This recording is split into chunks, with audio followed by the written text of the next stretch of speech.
creating all of the storms and clouds. And if you want to take the sea path, you can go down there and try and shut down that storm generator. So I think we should. We'll bring in Dive Bomber and have DK pilot. What's cool about this toy is it actually has a torpedo or propellers that you can twirl. You know, many of our toys have different aspects that articulate. Obviously, all of our car vehicles roll. You can play with them off the portal, even when you're not playing the game. Great fun on the bedroom floor, living room floor. Real toys. Nice. So here we have going on the surface of the water, and all the sea vehicles can go, you know, on the water and also underwater. I love that we've got kind of a cockpit view of DK down here in the corner too. We can kind of see like how his face is doing when he's. And it's pretty cool because he's actually looking where your stick is pointing. So you know, when you're in flight mechanics, he's actually like looking at where you're targeting. But here we have like some real-time physics and water dynamics and hazards that are on the surface, so you have to make those dives, including secret areas that are only underwater. It's really a speedy area as well. Yeah, we have lots of fast-paced, on top of water gameplay. It's a lot like you know, our driving gameplay.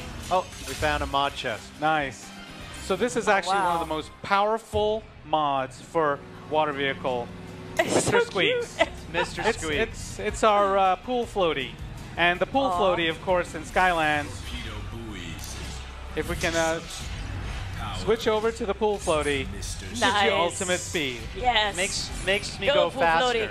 I know. Pool floaties make you go faster. Well, everybody knows that. So light.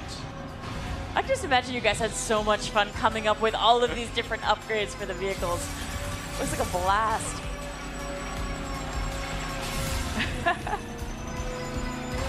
So what's cool is with our sea vehicle gameplay in SuperChargers is we have these top of water, skimming along the water, fast-paced sections. We have open arenas with more combat or exploration, but we even have levels where you go deep beneath the surface of the water and explore parts of the Skylands that people have never been to before.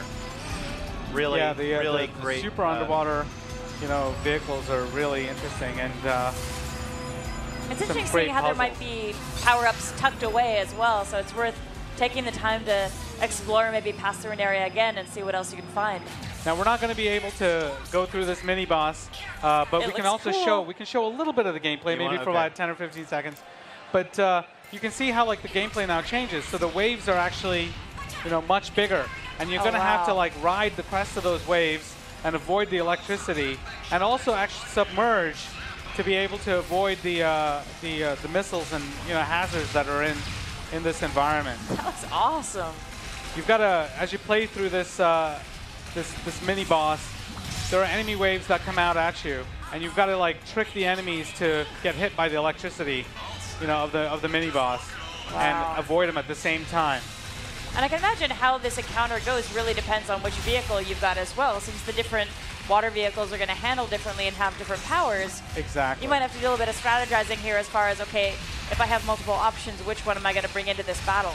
Right. Exactly. This submarine is especially good for this battle because his secondary weapon is this sonar ping that basically all your missiles home in on enemies after you do a sonar ping. So with all of those fast boats that are attacking you from all angles, you can use that secondary weapon really effectively. Cool. And every level in the game has like unique mechanics associated with it.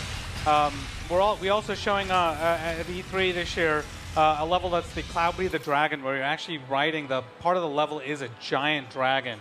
And when you're on the dragon, you're driving around and you go on foot, and there's a giant temple on the back of the dragon, and the whole level is moving back and forth, so all the hazards are moving.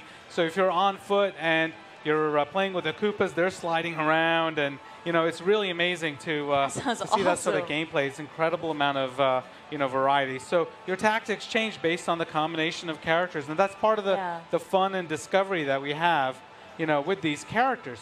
So speaking of which, why don't we show some of the concept art? Yes. So this is where we landed with turbocharged, you know, Donkey Kong, but maybe we can you know, queue up how we got there. Let's see. Guys, you have some concept art for us? Awesome. So we'll get that loaded up here. So yeah, we did some early, cool. you know, sketches and studies on how DK moves. We really wanted to get that right. So we just, you know, went with a classic look, but we tried different styles. You know, is he the Fonz? Is he like American Graffiti? You know, kind of look. We tried lots of different ideas, and we got the jacket. We got the leather jacket going. We were trying ideas for the vehicles. You know, that was a bit of a, you know, minecart feel. And we started exploring that stuntman, maybe a little bit more primal with the barrels. We looked into whether we could get a banana element type, but the Skylands doesn't have banana elements. So we made him a life character, but you can see the evolution of the outfits, you know, to where we landed. We wanted to have the yellow that contrasted nicely with this red tie. And we had exploration around the vehicle types, and we landed with this awesome, like, roadster, you know, dragster type vehicle, but like with that minecart theme, which is very unique. So you can see how, like, the toys evolved, you know, from those final pieces of concept art. I love that the barrel was always very central to the design. Absolutely, it's very iconic, and it was finding that balance between, you know, making the characters like recognizably, you know, Donkey Kong and Bowser, but bringing a new twist to them and bringing these costumes in. So we explored again the moveset, you know, the bongos, and you know what we want to do with music, and it's just a real sort of tribute to, you know, who the character was. And again, the arrow barrels in prior games, they're like prefixed within the level, and part of the challenge that we had was how do we make that dynamic within this game? Donkey Kong's always having so much fun. always smiling, you know, in for a good time. And it really, the gameplay, you know, evolved through a lot of different, you know, testing, you know, and iteration. And I brought some footage as well, you know, of some of our gameplay tests, so I can got that ready to go, I think, share as well, that hopefully. with you.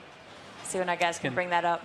There we go. Yeah, so early on, we did some tests around the bananas, and we had a banana economy, if you will. So as he was playing and he would be doing his moves, he would be like throwing out these bananas, then he would collect them. But it actually became a little too complex for all of the combat mechanics. It worked great in sort of test levels, but it was an interesting idea that just became a little too unwieldy, you know, over time.